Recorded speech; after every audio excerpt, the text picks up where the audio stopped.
अच्छा, हम ही से सीखी अदाएं, हम ही पे वार किया, हमारे तीर हम ही पे चलाए जाते हैं। अटल जी ने अपनी गाड़ी रोक के मुझे सराहा, प्रशंसा की और बोले कि जब तुम मुझ पे टीका टिप्पणी करते हो तो मैं सबसे ज्यादा हंसता हूं, और इस शो को कभी बंद मत करना। और लालू जी जो थे तो खैर वो थे ही थे, उनकी बातों में लोगों को हंसी आती थी। कुछ ऐसी चीजें बन रही हैं जिसको अब परिवार देख ही नहीं पाता साथ मिलके। देख भाई देख, शूट करते समय ही लग गया था कि ये बहुत बड़ा हिट होने वाला। बड़े खूबसूरत हिंदुस्तानी परिवार की कहानी, it's very loving Indian family. Sanjay Leela Bhansali जो है अपने आप में एक बहुत ही अलग किस्म के डायरेक्टर हैं जो डिटेलिंग पे बहुत ध्यान देते हैं। दीवार फिल्म में एक डायलॉग था कि चोरी चाहे 1 रुपए की हो, 1 पैसे की हो, 1 करोड़ की, चोरी चोरी होती है। और उसके लिए मैं क्षमा प्रार्थी हूँ, उसके लिए माफ़ी मांगूंगा माँ से एक बार फिर, क्योंकि पैसे उन्हीं के थे जो मैं चुरा लिया करता था। हमारी सबसे बड़ी कंट्रोवर्सी यही है कि मेरी कोई कंट्रोवर्सी नहीं है।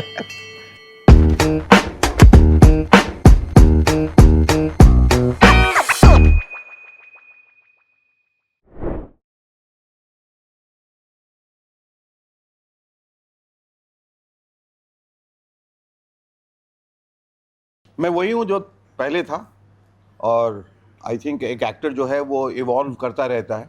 जो कल था वो आज नहीं है, जो आज है वो कल नहीं रहेगा। और मेरी एक जर्नी रही है एज एन एक्टर, जो मैं बहुत सारी चीज़ें करता रहा हूँ और एक्सपेरिमेंट भी करता रहा हूँ अपने क्राफ्ट से। तो ये लेट नाइट शो था मेरा, मूवर्स एंड शेकर्स, वो भी इसी के तहत था कि मैं चाहता था कि मैं कुछ अभिनेता होते हुए कुछ अलग कर सकूं। कि जब एक अभिनेता को एक स्क्रिप्ट दी जाती है, अगर स्क्रिप्ट उसके हाथ से ले ली जाए तो वो किस तरह की बातें करेगा और क्या बातें करेगा और किन से करना चाहेगा। उसके तहत मैंने वो किया। मेरा थिएटर से बड़ा जुड़ाव लगाव रहा है बहुत दिनों से, तो मैं उससे जुड़ा रहा हूँ क्योंकि क्विंटेसेंशियली मैं एक थिएटर एक्टर ही हूँ। वहाँ से फिल्म का दौर, फिल्म से टेलीविज़न का, टेलीविज़न से ओटीटी का, ओटीटी से यूट्यूब का, तो एक लंबी जर्नी रही है। और मैं चाहता हूँ कि लोग मुझे एक कंप्लीट एक्टर के रूप में देखें, एक संपूर्ण कलाकार के रूप में देखें।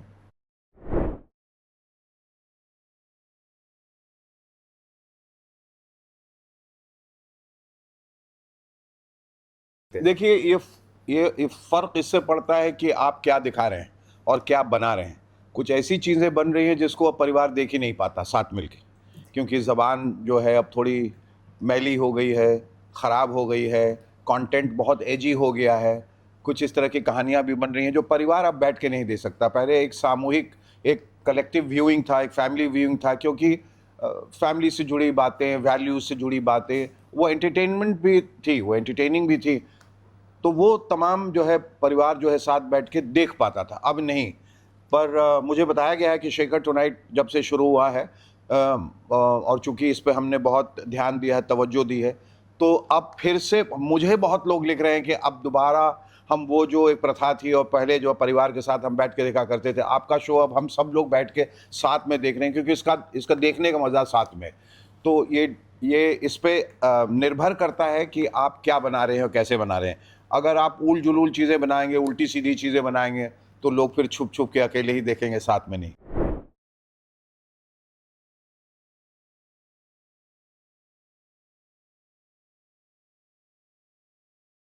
वो एक ऑनेस्टी से आती है। जब आप परफॉर्म नहीं करते, लोग परफॉर्मेंस नहीं देखना चाहते, लोग एक हकीकत देखना चाहते हैं, सच्चाई देखना चाहते हैं, एक कॉन्वर्सेशन देखना चाहते हैं, एक जुड़ना चाहते हैं। आप उनको इम्प्रेस करने की कोशिश मत कीजिए, उनको सच्चाई बताइए, वो उससे जुड़ जाएंगे। शेखर टुनाइट एक कॉन्वर्सेशन है मेरी ऑडियंस के साथ। उसमें मैं कहूँगा I am not chasing virality, है ना, आई एम चेसिंग ऑनेस्टी। एक सिंसियरिटी इन अ सिनिकल एज जिसको कहते हैं, कि जहाँ सब लोग, everybody is angry in 280 character, सब लोग खफा हैं, गुस्सा हैं, नाराज़ हैं। उसमें जहाँ कहीं उनको एक आशा की किरण दिखाई देती है, दिखाई देता है कि एक इंसान जो सच बोल रहा है, दिल से बोल रहा है और बेखौफ होके बोल रहा है, यू नो, फेयरलेसनेस जिसको कहते हैं, निडरता से, वो उनको अच्छा लगता है। तो जो साफगोई होती है, जो इंटेग्रिटी होती है एक इंसान की, वो जब दिलों तक छूती है ना, तो वो अपने आप हर कोई उसे पसंद करता है और उससे जुड़ना चाहता है। तो यही मैं समझता हूँ कि वजह है, क्योंकि मुझे इतने मैसेजेस, इतने प्रशंसा इतनी प्रतिक्रिया किसी शो के लिए नहीं मिली जो इसके लिए अब मिल रही है।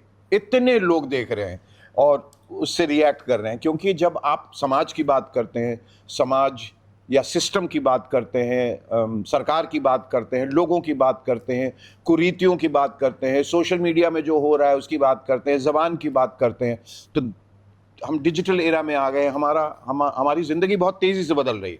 उसमें अगर आप थोड़े ओल्ड वैल्यूज़ के साथ तटस्थ होकर आगे बढ़ें तो लोगों को अच्छा लगता है। हम हिंदुस्तानी, हम डीएनए से हम बहुत कल्चर बाउंड हैं, हमें बहुत ये सारी चीज़ें जो संस्कृति और सभ्यता से जुड़ी हुई है, भले ही हम बहुत मॉडर्न बनने की कोशिश करें, लेकिन हम हैं हिंदुस्तानी। हमें जो जो पारिवारिक चीज़ें हैं, अच्छी चीज़ें हैं, अच्छी ज़बान है, लोगों का आदर करना, सत्कार करना, ये लोगों को बहुत पसंद है।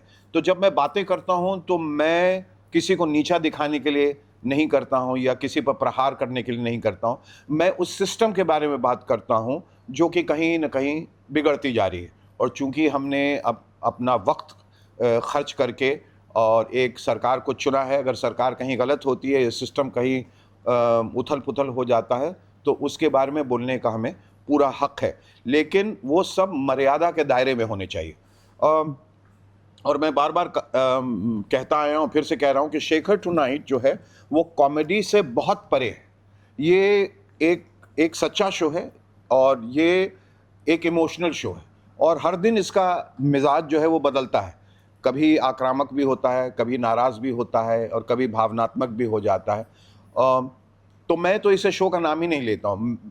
मैं कहता हूँ ये एक एंगेजमेंट है, एक मुलाकात है, जैसे आप और हम अभी मिल रहे हैं और बात कर रहे हैं। बस यही है, वो एक क्षण है, एक मोमेंट है जो लोग एंजॉय करते हैं और हर रोज़ एक नई बात उभर के आती है, हर रोज़ एक नई बात निकल के आती है जिससे लोग कनेक्ट करते हैं।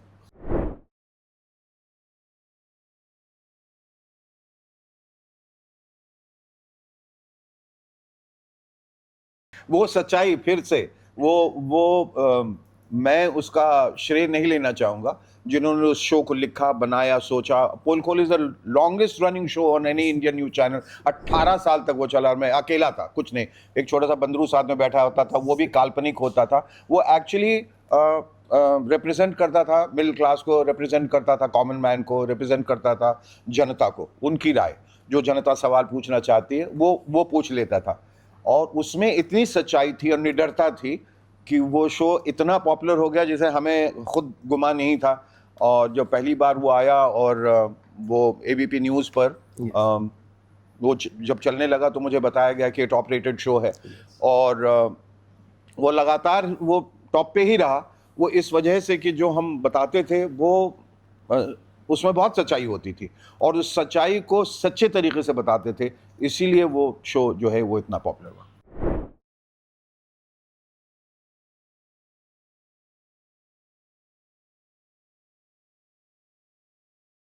वाक़ई अगर बताऊँ, सच बताऊँ तो पहली दफ़ा जब वो पहला शो उसका आया था और चूँकि मैं पॉलिटिक्स और पॉलिटिकल सटायर के बारे में बात कर रहा था, तो बहुत लोगों की समझ में नहीं आ रहा था। बहुत लोगों ने मुझे फ़ोन करके कहा, "ये तुमने क्या शुरू किया है भाई? ये तुम किन लोगों के बारे में बातें कर रहे हो और नेताओं के बारे में इतना क्यों बातें करते हो? कौन सुनना चाहेगा? कौन देखना चाहेगा?" बहुत लोग तो जानते भी नहीं थे, पसंद भी नहीं करते थे और महिलाएँ ख़ास तौर पे वो बिल्कुल पॉलिटिक्स से जुड़ी नहीं थीं और सुनना भी नहीं चाहती थीं। लेकिन धीरे-धीरे जब मैंने उनको एक तरह से किरदार बनाता गया जिनके बारे में बात करता था और देश के अंदर-बाहर जो कुछ भी हो रहा था उसके बारे में जब बोलने लगा, तो धीरे-धीरे लोगों को समझ में आने लगा कि इसमें बहुत सारी अच्छी बातें कही जा रही हैं व्यंग के सहारे से। व्यंग्यात्मक था, वो सटायर था और ये एक विधा है जो मैं हिंदुस्तान को समझाने की कोशिश कर रहा हूँ कि जो व्यंग है, जो सटायर है, वो कॉमेडी से बहुत दूर है। व्यंग में पूरी की पूरी सच्चाई होती है और एक व्यंग में एक ताकत है प्रहार करने की। जब वो सिस्टम पे अटैक करता है, तो भले ही आपके चेहरे पे मुस्कान आ जाए, लेकिन जब मुस्कान वो धीरे-धीरे ढलती है, तो उसके अंदर से सच्चाई उभर के आती है। तो हमें नहीं मालूम था, लेकिन एक बहुत बड़े एस्ट्रोलॉजर थे उस वक़्त जिनको हमने शो बुलाया था, उनका नाम था बेजान दारूवाला। तो उनसे हमने शो में ऐसे ही पूछ लिया कि आपको क्या लगता है बेजान जी, ये शो कैसा जाएगा? बोले ये इतिहास रचने वाला शो है, ये कभी ना ख़त्म होने वाला शो है, जब तक आप हैं तब तक ये शो रहेगा। तो हमें अच्छा लगा था सुनने में, हमने कहा ये होने वाला तो है नहीं, लेकिन वैसा ही हुआ जैसा उन्होंने प्रेडिक्ट किया था, और वो शो एक कल्ट शो बन गया। और हमने शुरुआत किया था पहली दफ़ा लेट नाइट शो जो था वो जब हिंदुस्तान सोने जाता था, तब हमने कार्यक्रम अपना शुरू किया था 10:10 पे वो आता था, जबकि लोगों ने कहा कि भाई पूरा हिंदुस्तान सो जाता, आपका शो कौन देखेगा, लेकिन लोगों ने देखा। और वो शुरुआत उसकी हुई हफ्ते में एक बार, फिर उसके तुरंत बाद 2, 3, 4, 5 and we were the first one who started 5 times a week.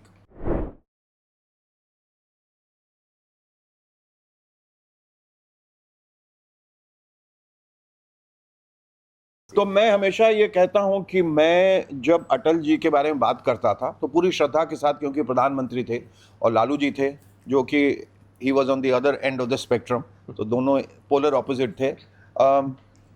और मैं हमेशा कहता हूँ कि चूंकि मैं एक अभिनेता हूँ तो मैं वो मिमिक्री नहीं करता था, मैं वो किरदार बन जाता था, जैसे हमको किरदार अदा करते हैं फिल्मों में। और जब आप किरदार बन जाते हैं तो उसमें एक बड़ी अजीब सी सच्चाई होती है जो लोगों को पसंद आती है। और जैसा मैंने पहले भी कहा कि जब मैं ये पॉलिटिकल राजनीतिक किरदारों को अदा करता था तो चूंकि लोगों को लगता था ये बहुत बोरिंग है, तो मैंने उन किरदारों को जीवंत कर दिया, उनको प्ले आउट करना लगा। सिर्फ बोलता नहीं था, वो किस तरह उनके हाव भाव होंगे। और अटल जी के जो हाव भाव थे वो बहुत एक कलाकार की तरह, वो आंखें बंद करते थे, वो हाथ का घुमाना, वो पॉज लेना, ऐसा लगता था कोई अभिनेता परफॉर्म कर रहा है किसी फिल्म के लिए। तो मुझे बहुत अच्छा लगता था वो करना। और लालू जी जो थे तो खैर वो थे ही थे, उनकी बातों में लोगों को हंसी आती थी और अपने आप में एक अनूठे किरदार थे। और भी बहुत से किरदार थे जो मैंने अदा किए उसमें।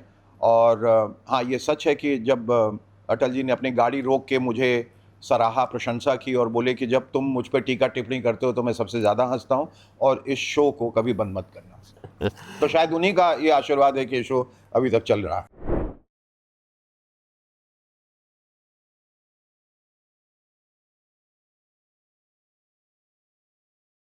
उसकी बहुत सारी यादें हैं। मुझे पहली बार एक 3 कैमरा सेटअप के साथ शुरुआत हुई थी। पहले हम लोग एक ही कैमरे से शूट करते थे, तो मल्टी कैम की शुरुआत जो है वो देख भाई देख से हुई थी। और वो पहला सीरियल था जो हम लंदन शूट करने गए, तो एक दीवान परिवार की कहानी थी जहाँ सब एक दूसरे के लिए एक दूसरे की मदद करते हैं ज़िंदगी जीने के लिए। उनका एक, हर किसी का एक बड़ा ही इंडिविजुअल अप्रोच होता है लाइफ में, लेकिन जब भी कोई परेशानी आती है तो पूरा परिवार साथ मिलके एक दूसरे का साथ देता है। तो शूट करते समय ही लग गया था कि ये बहुत बड़ा हिट होने वाला है। बड़े खूबसूरत परिवार की कहानी थी, वो खूबसूरत हिंदुस्तानी परिवार की कहानी। It's very loving Indian family. और उसका हर किरदार बड़ा अपने आप में अनूठा था, बहुत लवेबल था। तो करते वक्त ही इतना मज़ा आ रहा था कि हाँ, दिक्कतें बहुत हुई क्योंकि हम लोग आर के स्टूडियो में शूट करते थे। उस समय एसी वेसी कुछ नहीं, कमरा स्टूडियो बंद कर दिया जाता था, पंखे नहीं, और लंबे लंबे टेक्स आनंद महेंद्रू जो उसके डायरेक्टर थे लेते थे 10-10 मिनट के, 15 मिनट के, जिसमें 100-150 क्यूज होते थे, इधर घूमना, उधर देखना, इधर गिरना, वो सीढ़ियों से गिरना वगैरह, बहुत कुछ होता था। तो लेकिन बावजूद इसके कि गर्मी बहुत होती थी, पसीना बहुत आता था, तकलीफ़ें बहुत होती थी, लेकिन वो कहानियाँ इतनी अच्छी होती थी, हर एपिसोड की हर कहानी इतनी अच्छी होती थी, उसके किरदार इतने अच्छे थे, वो परिवार इतना अच्छा था कि करने में बहुत मज़ा आने लगा। और करते करते हमें पूरा यकीन हो गया कि ये शो बहुत बड़ा हिट होगा, और बहुत बड़ा हिट हुआ। और आज तक उसकी जो व्यूअरशिप है यूट्यूब में बहुत ज़्यादा है, मेरे ख्याल से टॉप रेटेड है।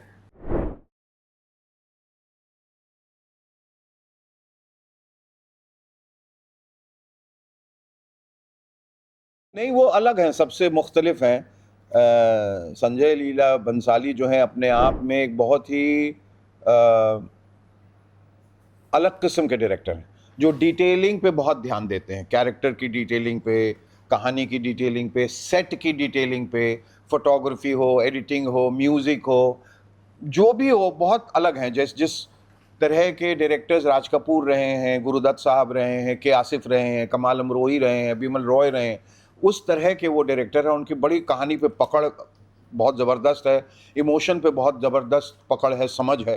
तो उनके साथ काम करना बड़ा ही एक अलग सा तजुर्बा रहा। और हालांकि मुझे पहले मौका मिला था देवदास में, उन्होंने एक बड़ा रोल मुझे ऑफ़र किया था जो मैं किसी कारणवश नहीं कर पाया था, जिसका खेद मुझे अभी भी है। लेकिन ये मौका मुझे मिला तो मैं इसे हाथ से नहीं जाने देना चाहता था। और उसके तमाम किरदार जो हीरा मंडी के थे बहुत खूबसूरत, बहुत अच्छे थे, लोगों ने कितना उसको सराहा भी। तो वो मेरे ख़्याल से बहुत चंद ऐसे डायरेक्टर्स हिंदुस्तान में बचे हैं जो इस तरह का जिनका आउटलुक है फ़िल्मों के प्रति।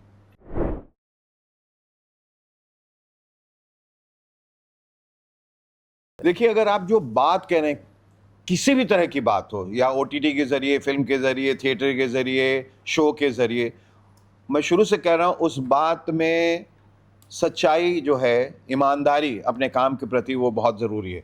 अगर आप सिर्फ़ वायरलिटी चेज़ करेंगे कि मुझे बस वायरल हो जाना है, ये हो जाना है, वो चीज़ आई गई हो जाएगी। लेकिन अगर उसमें ठहराव है, अगर उसमें ऊँचाई के साथ गहराई भी है, तो वो चीज़ जो है वो लोगों के दिल में बस जाती है। और वो फिर चाहे किसी भी एज ग्रुप के हों, को कोई भी उम्र वाले लोग हों, कोई भी वर्ग हो, कोई भी समुदाय हो, वो सब उसे पसंद करते हैं।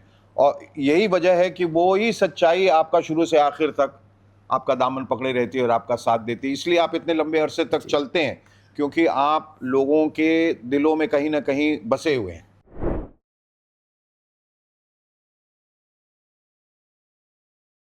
मैं एक तो बता दूं कि बम्बई जब मैं आया तो मैं बहुत, मेरे सपने थे कि मैं जाके संघर्ष करूंगा, स्ट्रगल करूंगा, प्लेटफॉर्म पे सोऊंगा, यहाँ वहाँ जो कहानियाँ सुनते आया था, ताकि बाद में जब मैं कोई बड़ा स्टार बन जाऊं तो ये कहानियाँ मुझे कहने को मिले। लेकिन ऐसा कुछ नहीं हुआ। जब मैं आया, मुझे 10-15 दिन के अंदर एक सबसे बड़ी ज़िंदगी की फ़िल्म मिल गई, उत्सव, जिसमें मैं रेखा के साथ हीरो था, शशि कपूर जी उस फ़िल्म के प्रोड्यूसर थे, गिरीश कर्नाड डायरेक्टर थे। वहाँ से उस जर्नी की मेरी एक लंबी शुरुआत हुई, जहाँ मैंने 30-40 फ़िल्में की एज़ ए हीरो, और बहुत कुछ सीखने को मिला। ये भी सीखने को मिला कि क्या नहीं करना चाहिए, क्योंकि एक गलत कदम आपको कई युग पीछे ले जाता है। आप बड़ी मुश्किल से सफलता मिलती है, और अगर आपके चॉइसेस सही नहीं हुए तो आपको पीछे जाना पड़ता है। लेकिन मैं हमेशा निरंतर अपने आप को रीइन्वेंट करता रहा हूँ, अलग-अलग चीज़ों, चाहे उसमें ख़तरा हो, रिस्क हो, लेकिन मैं वो बीड़ा उठाने के लिए तैयार था। मुझे, मैंने अपने आप को कहा कि ये मैं ये भी करके देखना चाहता हूँ, मुझे ये भी करना है, वो भी करना है, तमाम चीज़ें मुझे करनी है। और शायद यही this the whole process of evolution जो होता है, जहाँ लोग देखते हैं कि एक इंसान कितनी मेहनत कर रहा है अपने आप को बेहतर बनाने के लिए, तो वो उसको बहुत ज़्यादा अप्रिशिएट करते हैं, इसलिए आप हमेशा रेलेवेंट रहते हैं।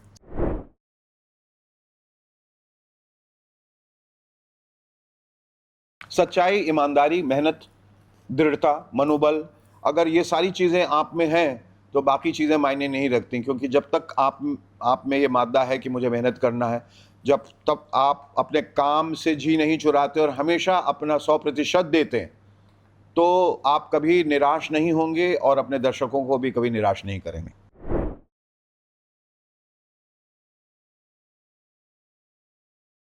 फेलियर अपने आप में एक बहुत बड़ा सबक है। फेलियर आपको सिखाता है रुक के अपने अंदर झाँकने की कला को, कि आप कहाँ गलत हैं, कहाँ आप में कमी रह गई है, और कहाँ गुंजाइश है बेहतर होने की।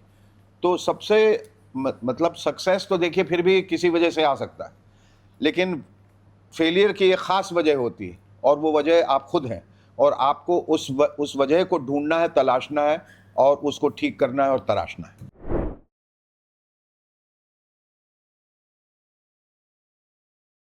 बहुत सारे लोग आने वाले हैं, अगर मैं अभी बता दूं तो उसका मज़ा ख़त्म हो जाएगा।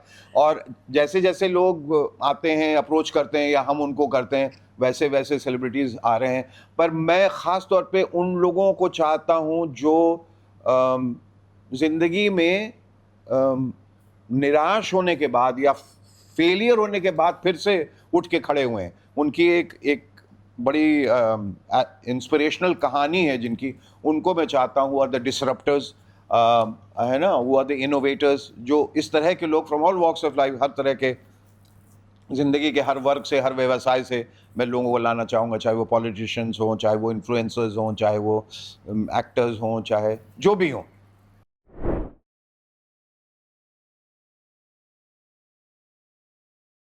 मैं वही कह रहा हूँ कि अगर जब तक आप रिश्तों में नहीं टिकेंगे, जब तक आपके रिश्तों में, आपके इक्वेशन में जब तक वो ईमानदारी नहीं होगी, आप भूत और प्रेत की तरह पूरी ज़िंदगी भटकते रहेंगे। आप किसी को छोड़ेंगे, कोई आपको छोड़ेगा। इसीलिए एक जगह टिक कर पूरी ईमानदारी के साथ उस रिश्ते को निभाइए। अगर निभा नहीं सकते हैं तो उस रिश्ते में अंदर जाइए ही मत।